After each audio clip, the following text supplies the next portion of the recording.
I'm assuming Fjord's already asleep.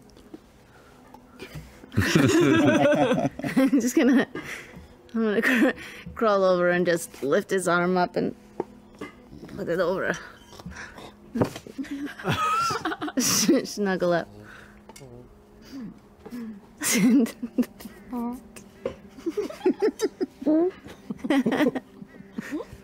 Hi.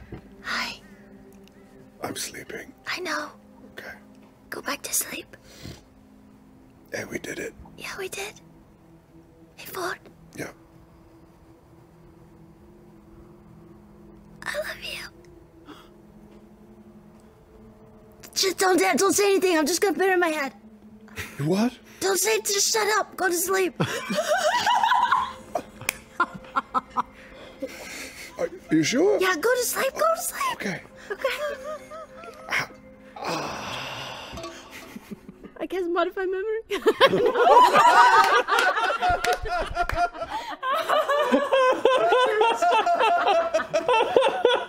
Shove a cupcake in his mouth. I don't have it. I don't have any spells left, and I'm like, shit. That's so good. You murdered your whole family. Wait, don't send, shit. Stop it. I have a question. Yes. If, someone you were seeing told you they loved you and you didn't say it back right away, would it be because you didn't feel the same way? Or would it be maybe because you felt like a little embarrassed, or because maybe like you just weren't sure of your feelings? Do you think it could be that, or do you think it could be that you just weren't into them?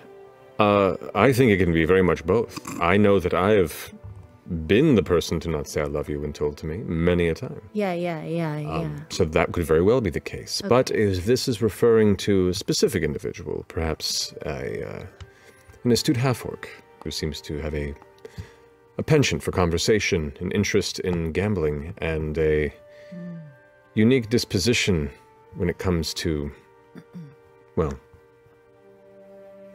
everything. I don't think you have much to worry about. Okay. Thanks, Dad. Good talk. Take care of yourself. Of course. I'll let you know when, things are better. Safer. Please do. All right. I'll turn and, at 5th level, I'm going to cast Create Water in a 30-foot cube above Caduceus's house that just creates a 50-gallon torrential rain above it. And I'm going to say, Jester, will you come over here? Oh, yeah. Oh, his hair was so gross. Yeah, what can I do? Standing in the rain, I turn to her and I say, I love you too. And I kiss her. I make sure my hands are not touching him, but I kiss him back.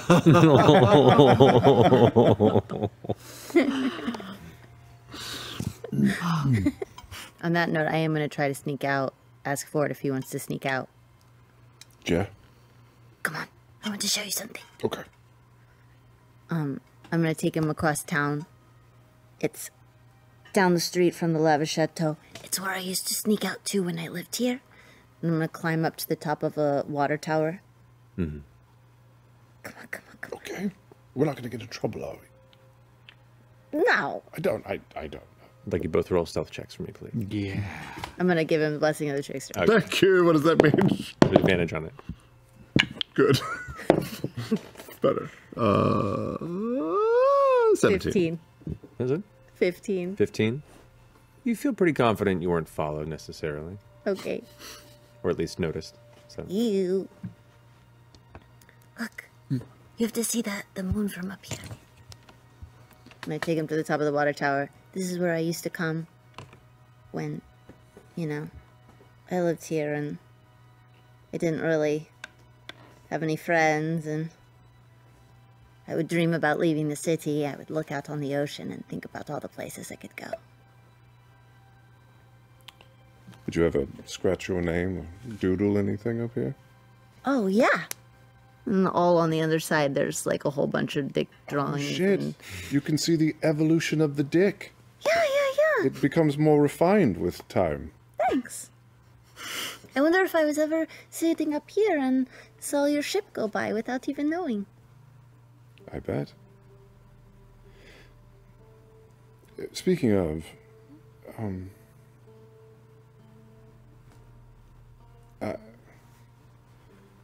I think I want to check in on Bandren. Okay. Yeah, I mean, I knew we were going to be successful and victorious and totally coming back, but I know that he's happy and well, but I have to close that chapter. Would you come with me? Of course. I don't know if being on the sea is of any interest to you, or if you want to stay in Nicodranus because you can now, and I would totally understand. That is my favorite place to be. I love it out there. And I feel like there's so much that we could see and share, and besides, fucking Darktoe is out there and we spent less than 1 day on it. That can't stand. That's true. That's true. I would love to go out there with you. Yeah. I would love to meet Vandren. We could make this our port. Old Nicodranus. Yeah. I mean, Damali was, I have some stuff I want to tie up there at some point, but this city really is beautiful. I agree. There's always a home for us here. With your mom? I mean, it's free room and board, somewhere to stay. Or, I mean, I don't know, maybe we could get our own place.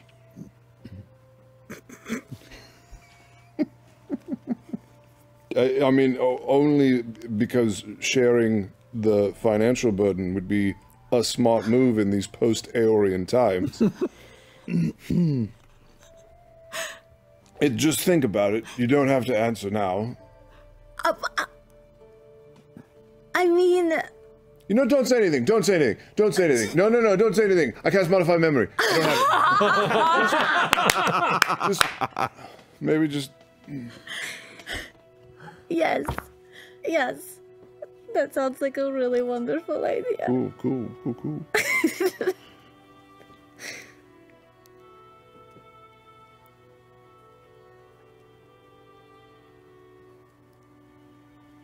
I'm really glad that everything happened the way it did. Yeah. Me too. We're snuggling. There's a lot of bird shit up here now, though. Oh, well, come on. Just... It's fine. No, it's fine. I'm just saying. Don't worry about the bird shit. We watch the moon. All right. You can just barely see off on the distance the outline on the night sea, the edge of the port, the outline of the 9 heroes' boat in dock. In the time that you are getting ready in the morning to leave on your ship and making your path. Damn it, I was hoping to avoid it. Path in my way. Hate you all. Through the streets as you head towards the dock, and you can see the flags and sails of the 9 heroes blasting in the wind. The bright daylight, and the somewhat cloudless horizon before you, the ocean waves crashing on the rocks below. You can't help but smile. And you feel a tug at your arm from the nearby alley. You glance over, and you see there, also billowing in the wind, the green cloak the hood half pulled back as the large orange mane of Artagan the Traveler holds your arm. Goes,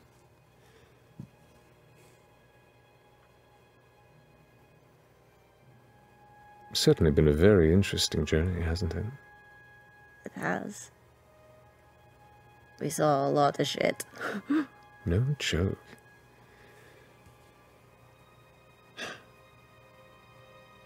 It's so strange. Classically, mortal life is so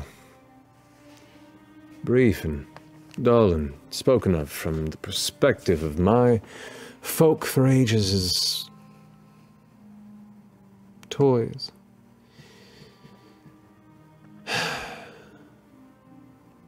Why are you so different? It makes no sense. Really. It's frustrating.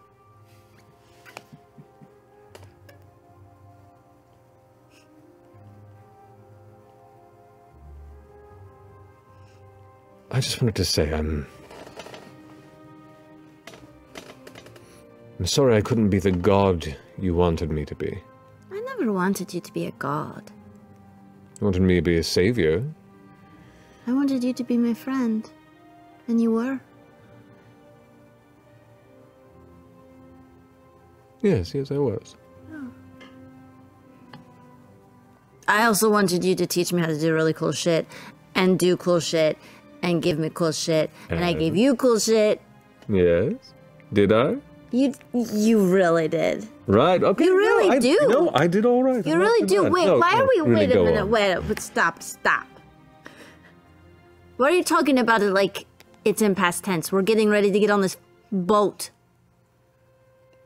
Yes? What you doing? Nothing. I consider you a close friend, and we haven't spoken in a bit. Things have been crazy. I'm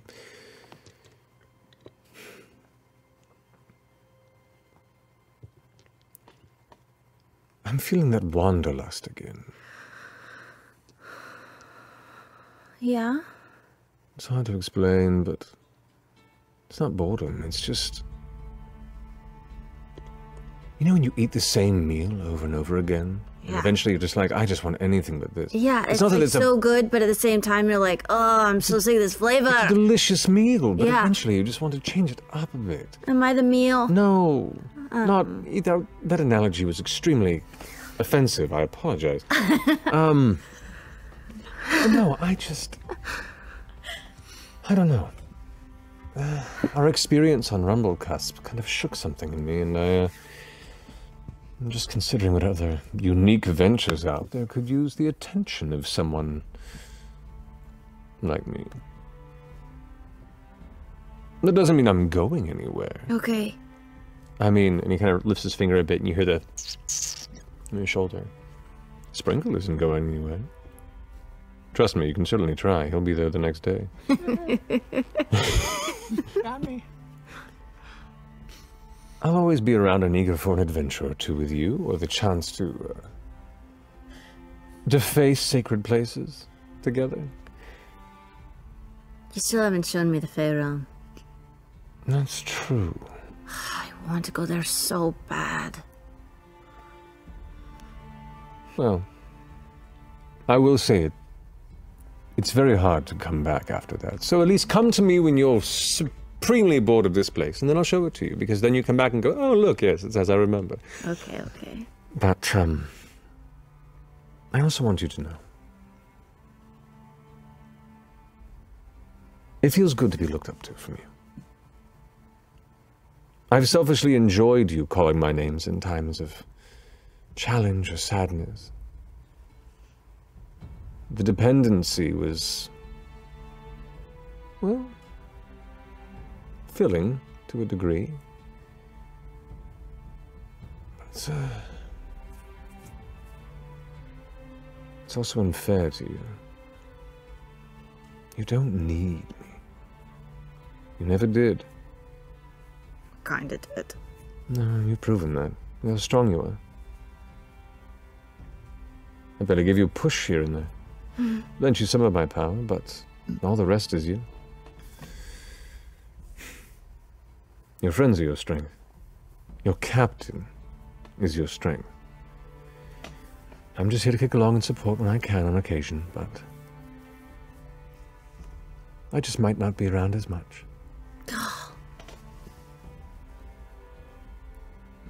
You know, it's so weird, Artie. Like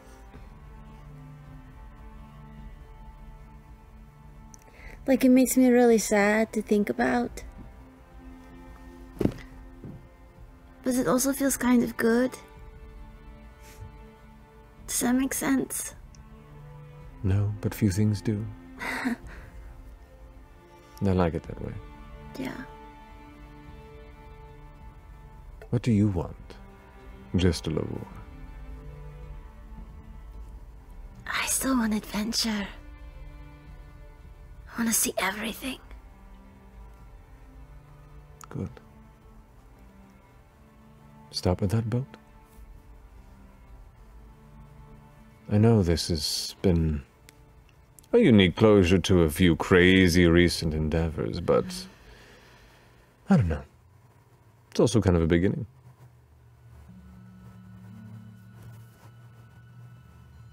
Well, I'm gonna give you a hug. Goes in and takes the hug. I go to give him a kiss. He gives And you... I bite him on the nose. There you go.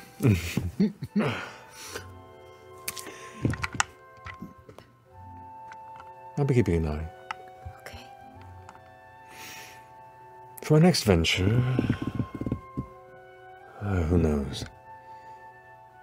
There is still so much of Exandria to fuck with. Go, go. Okay. It's probably waiting for you.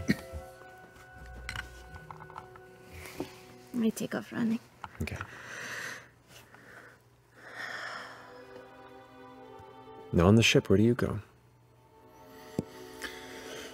Well, with Kingsley and Jester and Orley and our crew, we'll make our way for the... make our way to the Isle of Bisaft. Alrighty. That we saw in the scry.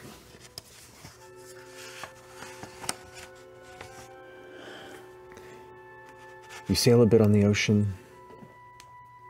And for you, it's even more than peace now, because you don't just belong, you feel connected with it in a way you never did before. When you stand at the bow of that ship and overlook the waters, you feel the waters and you feel her with you. The Wild Mother's grace, guiding you, looking over you. It's a comfort and a strength that still is in some ways new, but an exciting foundation to continue to build upon. There are nights where you look up in the stars and you can swear you can see her face looking down upon you on your journeys. Every storm that comes by, it seems the worst never meets your ship. It's an odd comfort. And then eventually, you come upon Bisaft Isle, specifically one of the smaller ones where you recall Vandrin had taken root. Some travel in the jungle. A day and a half later, eventually you find the familiar shack that you had seen, where on the porch, a single driftwood chair sits. And upon that chair, a thin, gray-haired older man with a small cup of some awful coffee, probably, and a book. I grab Fjord's hand. Do you want me to stay back here? Okay, I'll be just over here if you need me. Okay. Okay. Love you.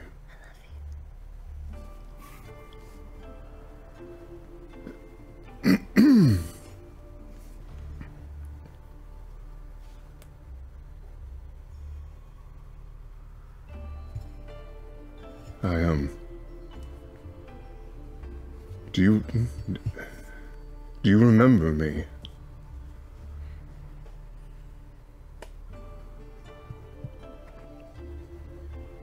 I do, boy.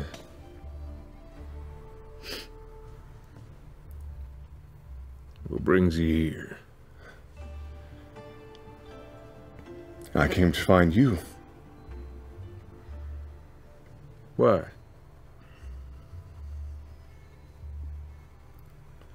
I don't know, a sense of, duty?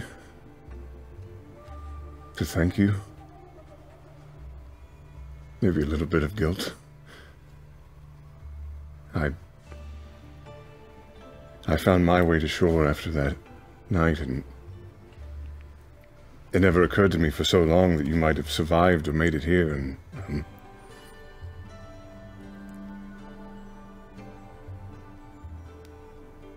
I have so many questions. Puts his book down, stands up. You remember this big, broad man, this imposing figure at the docks. This man's a little thinner, weathered, but softer in the face, though it is more sun-weathered and wrinkled than it was. And he smiles. Well, I think I got some questions myself. Let's pray we both got answers, huh? How are you? Best I've been in a while. I mean, ain't nothing to bother you here but the birds and the shitty monkeys. And you're content here on this island. You survive. I'd say thrive, but... I'm healthy, what? No judgment, none.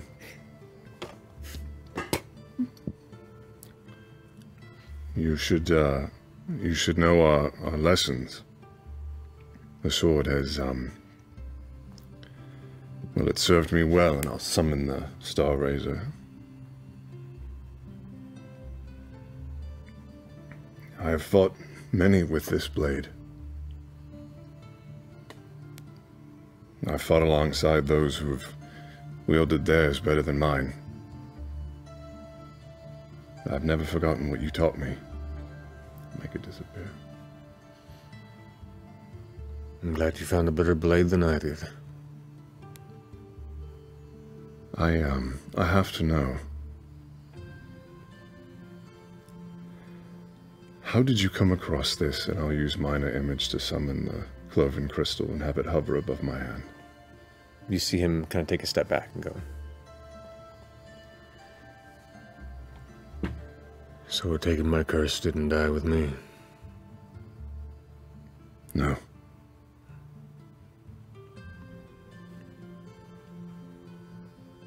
And he begins to tell you about his past. Originally from a town called Stilben, to the west of here, in Taldore. He eventually became a smuggler, and then joined the revelry, and was a known captain there for a bit. He eventually began to build a romance with his bosun, another up-and-coming smuggler by the name of Avantika. They ended up having a quarrel with another member of the revelry who had acquired this crystal and had an accident. Vandrin took the crystal and then began to become beset with dreams, dark offerings, which he eagerly accepted. These abilities allowed him to better build his rank on the island of Darktow and the waters that the revelry laid claim to. And he began to share these secrets with his partner in bosun, Avantika.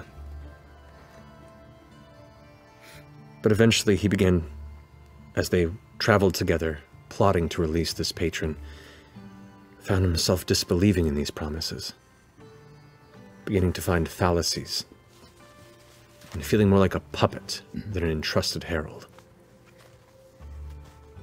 And he just began to grow tired. When he began to show a wavering resolve, his partner Avantika attempted to sacrifice him. And that's the first time you hear the name Uk'otoa.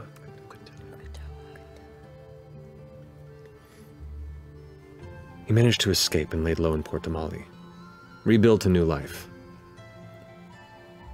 He sold off the cloven crystal he had at auction and used that money to purchase the Tide's Breath. He didn't care at that point. He just wanted to be done with it. But try as he might, he could not rid himself of that cursed sword and the visions. He still borrowed from that dark power time to time to keep himself safe, to fight off those who would still hunt him and seek him down, and to keep his affairs in order. And he took you and Sabian in. With you in particular, he felt a kinship that he wasn't expecting. A paternal urge to protect. Guide you away from his path. And he thought he had failed with the ship's destruction. He thought you had died. And he had failed yet again.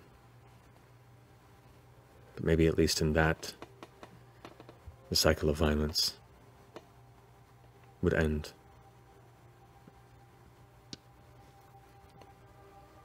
Would it shock you to know that Sabian lives? Not really. He was a coward and a survivor. Those folks seem to be harder to crush than a cockroach. You had high standing on Doctor? It was a long time ago. And not like extremely high, but I had my own ship. We may have some unfinished business there. We had our own Doctor experience. It lasted less than 24 hours and involved exploding a ship and nearly being executed by the Plank King. But you know, normal shit. Okay. I too still have these powers, and it seems despite your best efforts, your curse is now mine, and I'll make myself look like Avantika, and then Sabian, and then back to myself. You should know that I have thought about you every day since that night. The life I had before working with you was... it's one I don't care to recall. And you showed me kindness and love.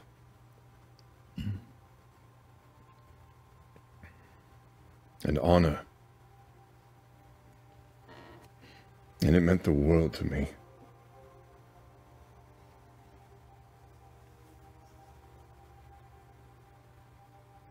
It fills my heart with joy to see you here, pleased, at peace. I suppose my last question is it your desire to stay here? We do, and I'll point towards Jester. We have a ship. I sent you a message. It was my voice. You probably heard my voice before. All makes sense now. A pleasure to meet you in person. You too. She's wonderful. She's a handful. Yes. She's perfect for you. Would you want to come with us? I can't guarantee that we won't go to Doctor, and I can't guarantee that we won't try and kill Sabian, and I can't guarantee that we won't try and unseat the Plank King. But if your adventuring days aren't done, there's a spot for you. And if they are, that's fine as well. You can also change your mind at any time. But I just want you to know that, as my captain, you will always have a seat on my ship. Make a persuasion check.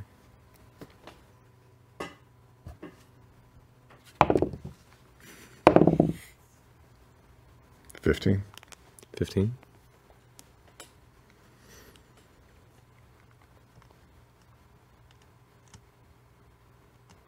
17. 17? 17. 12 plus 5. That makes a difference.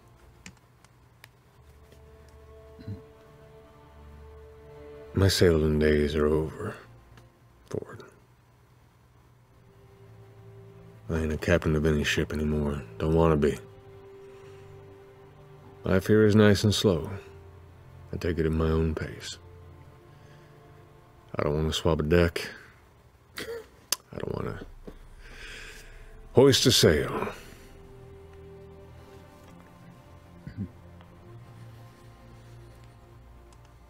Maybe I could go on a trip or two, in case you need repairs or some fine cooking.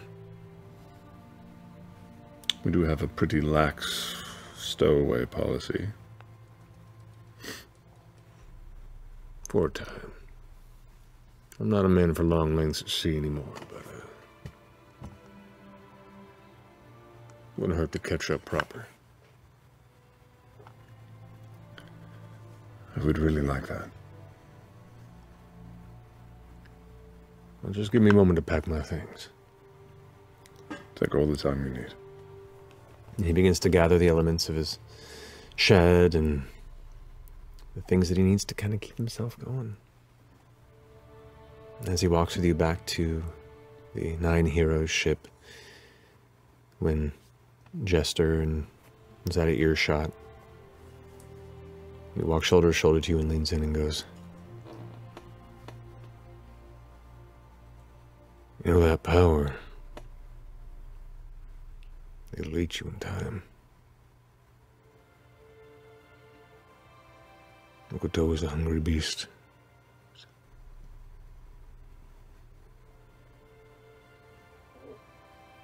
I believe you. We'll have to do something about that. Maybe. But for now, we got some sailing to do."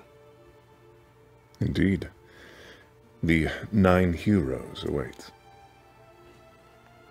That's a big ship. Yes, it is. It's a sparse crew. What have I gotten myself into? And he steps on board. You have no idea. So what's your favorite part of the book? Oh, no. Like,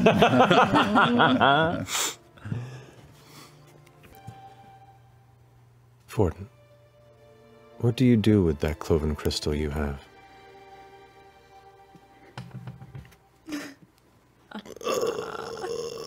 God. If anything. Or at least what's your intent with it? I'm not going to let it out of my sight just yet. eventually, though, Yeah, Lord, but we have to take care of this. I know. I mean, I'm probably going to, drop it off with someone like the Cobalt Soul or something. But I just thought, we should at least be able to give a detailed report of where the third keyhole is, just so that more powerful parties than us have the whole picture. Just to remove all the mystery of it. Yeah. And then, put it to rest. Get rid of the thing. Are you saying we should go to the third temple? I think we should try to find it. I mean, that's what responsible, chosen of demigods should do. Right? Just from afar, like with a... Check it out. Yeah. Don't accidentally let out Ukatoa. Because I'm getting real sick of these people attacking our ship.